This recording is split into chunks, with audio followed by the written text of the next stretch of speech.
In episode 9 of All About the Journey, I get beaten up by a carp. Oh, fuck.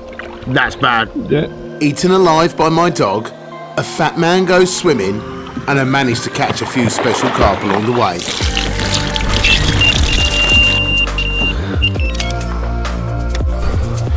Well, there we go.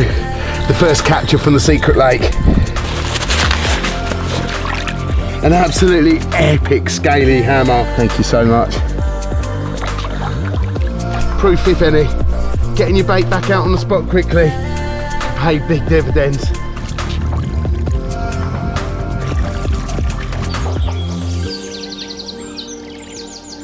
Welcome to episode 9 of All About the Journey.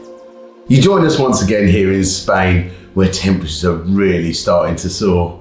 After a very, very busy spring, with all our guests coming out to see us, we finally actually had the opportunity to relax and settle into our new home. Things here are absolutely great, although living off-grid is taking a little bit of getting used to. The main thing is electricity consumption, as before we just used to turn a switch on and the electricity was there and we'd pay a bill at the end of the month. Now everything has become a resource, so we have to be really conscious of our consumption. After moving in initially, we didn't really get it too right, to be honest, and we was pretty much running out of electric every day, which was kind of funny to begin with because me and Claire had a few candlelight moments. Isn't this romantic, Claire? Yeah, no electric, but I like candles, so it's good. Yeah. Can't remember the last time we slept by candlelight. So pretty. But I wish I had electric. But it is what it is. Come on, let's go to bed. Yeah. But now it's starting to become a bit of a pain in the arse. And so we're having to be really conscious of the electric that we're using, making sure we turn off all the lights and not using any excess electric or being silly with our consumption in any way. Another big resource for us is also the water. We have to use a generator to pump it up from a well into a tank, and then the tank feeds down by gravity to the house, which isn't actually that great. So we're probably going to install a pressure pump to be able to get a good water pressure in the house, as our local friends seem to tell us that's the way to do things out here.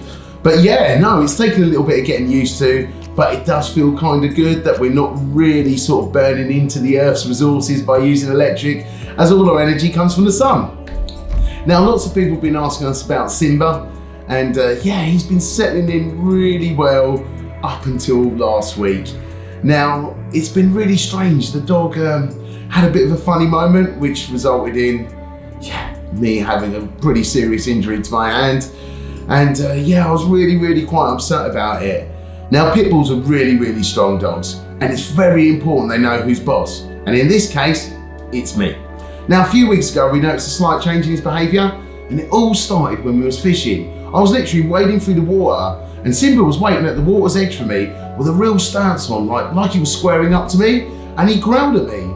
And first of all, I thought it was like a bit of a joke, or maybe he's playing. And I could see he was serious. So I proper told him off with a stern voice, and he ran off back to the van and sat down and laid down in his bed, and I really thought nothing of it. And then a few days later, we was out on a walk, and he'd done the same again, sort of squared up to me, and this time he didn't really sort of back down when I told him off. So I gave him a little light slap across the muzzle, and he sort of submitted and sat down, and I thought nothing more of it.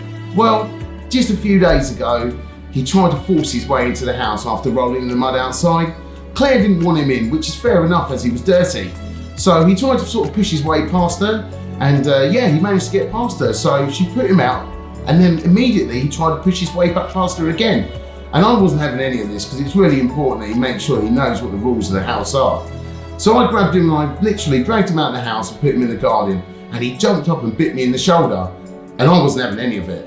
So literally I told him off, and he still didn't back down. So I slapped him across the muzzle, and then just all hell broke loose. Literally, it was a fight, full-blown fight between me and the dog, and I'm not gonna lie, it was quite scary at times. Like I said before, he's a proper powerful animal, and he was going for me like you wouldn't believe. Literally, he bit all my hand, tore my hand to shreds, and it actually required me to go to the hospital.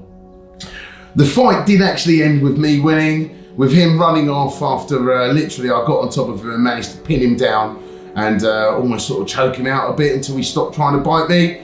And then I sort of let him go and he sort of scurried off, and I went and put him in the pen at the bottom of the garden, and then had to go to the hospital, like you'll see in this little clip here.